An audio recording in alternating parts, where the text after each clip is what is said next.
कर रही और अनपढ़ों को बड़ी-बड़ी नौकरियां दे रही, ताकि उनको लिखना भी नहीं आता, नाम भी लिखना नहीं आता, जिनके लिए वो नौकरियां दे रही।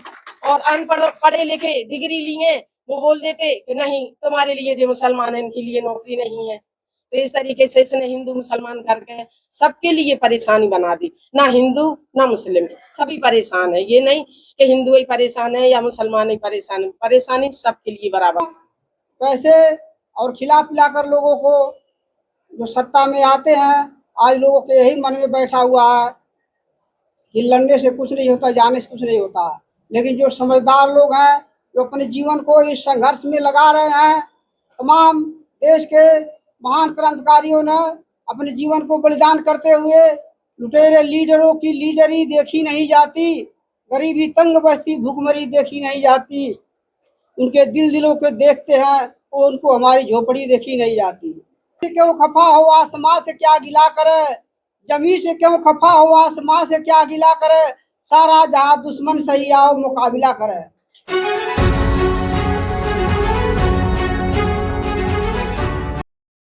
ये सारी बातें में मेरे ख्याल से आ चुकी हैं, लेकिन हम लोग देख रहे हैं ये हमारा आंदोलन जो है, लगातार हमारा ये आंदोलन चल रहा है महंगाई के खिलाफ, बेरोजगारी के खिलाफ, आज जो बच्चे शिक्षा के खिलाफ, हर चीज के लिए हमें लड़ना पड़ रहा है। और जो सबसे लड़ाई में अग्रणी भूमिका निभा रही हैं वो महिलाएं, हर एक क्षेत्र में देख लो। और मैं ये चाहती हूँ कि हमें महिलाओं को सबसे ज्यादा आगे निकल करके ये जो सारी जो समस्या है इनका हमें डटकर मुकाबला करना पड़ेगा। और आज महिलाएं नहीं, सदियों से महिलाएं सबसे आगे इसके लिए लड़ रही हैं आगे।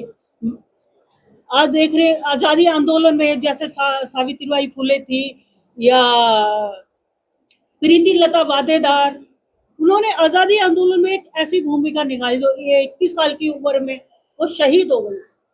तो हमें सावित्रीबाई फुले बनना पड़ेगा, प्रीति लता वादेदार बनना पड़ेगा, हमें ज्यादा से ज्यादा महिलाओं को आगे आना पड़ेगा और हमें लड़ाई लड़नी पड़ेगी अपने अस्तित्व की। हमारी उम्र बीत चुकी है हमें तो, लेकिन हमें जो हमारी आगे आने वाली जो पीढ़ी है उसके लिए हमें संघर्ष करना पड़ा है, उनके लिए हमें आगे आना पड़ेगा।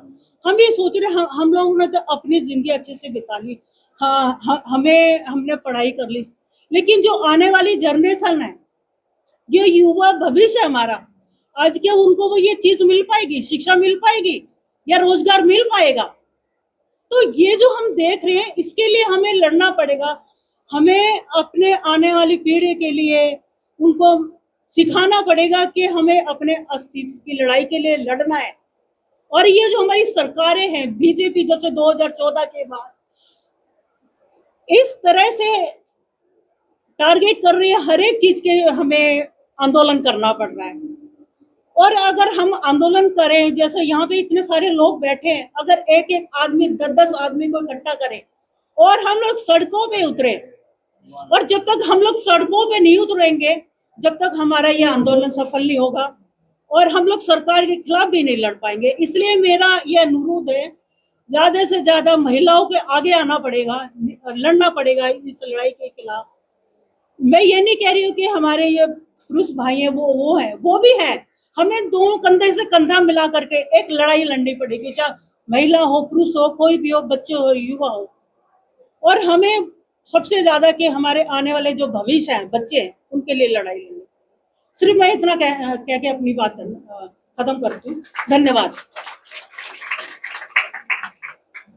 धन्यवाद आशा जी।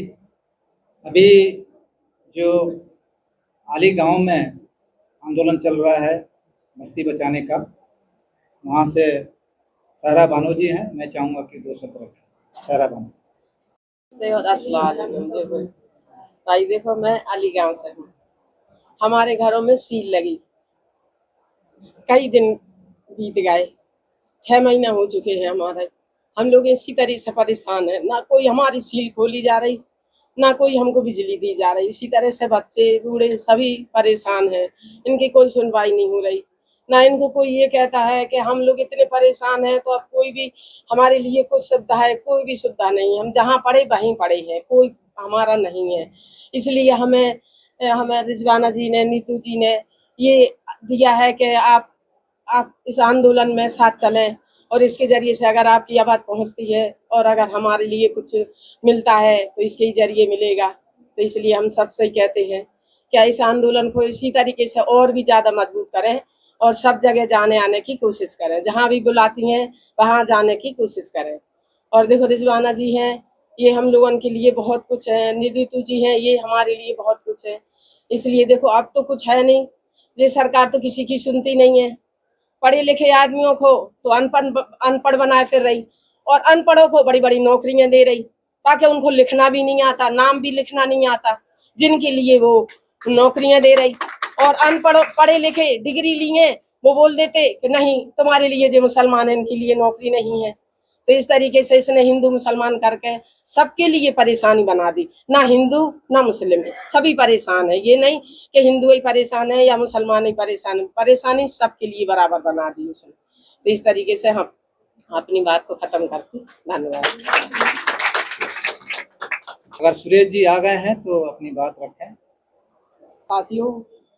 साथियों आज जिन मुद्दों को लेकर के हर एक क्षेत्र से लोग आए हैं, आज सरकार की जो योजनाएं हैं, जो जन विरोधी नीतियां हैं,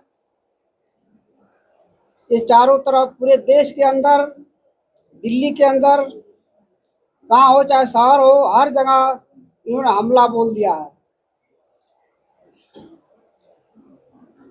साथियों आज जो इनकी मीडिया, जो अखबार जो लिख रहे हैं, जो अच्छे खासे पढ़े लोग भी हैं, वो भी उनकी जो समाचार पत्रों के द्वारा जो खबरें सुन रहे हैं, वो उन्हीं को ध्यान में रखते हुए हम जो प्रचार करते हैं इसको सही तरीके से नहीं लेते हैं।